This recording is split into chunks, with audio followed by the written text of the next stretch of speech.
des conséquences politiques après les affrontements hier. Nous allons en parler, mais tout d'abord, 20h10, c'est l'heure du fil info avec vous, Victor Ikoussa.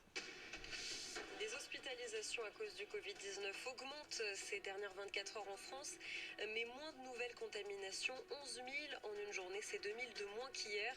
L'Italie dépasse de son côté les 60 000 morts du virus depuis le début de l'épidémie. C'était un rapport très attendu par les parties civiles, celui des experts sur l'incendie de Lubrizol près de Rouen. Il y a plus d'un an, il privilégie aujourd'hui la piste d'un départ de feu sur le site de l'usine et non de chez sa voisine Normandie Logistique. Les dirigeants se dédouanent pourtant de toute responsabilité.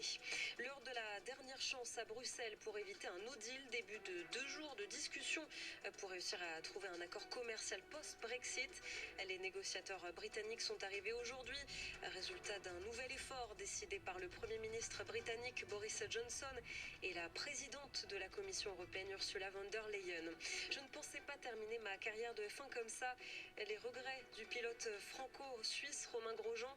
Il explique sur Twitter qu'il doit soigner ses brûlures aux mains causées par son accident hors du commun au Bahreïn. Il n'ira donc pas au Grand Prix d'Abu Dhabi la semaine prochaine, qui devait être son tout dernier en Formule 1.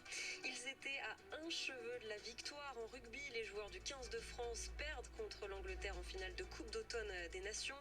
Les Anglais, menés à la mi-temps, ont fini par l'emporter 22-19. France Info. 20h.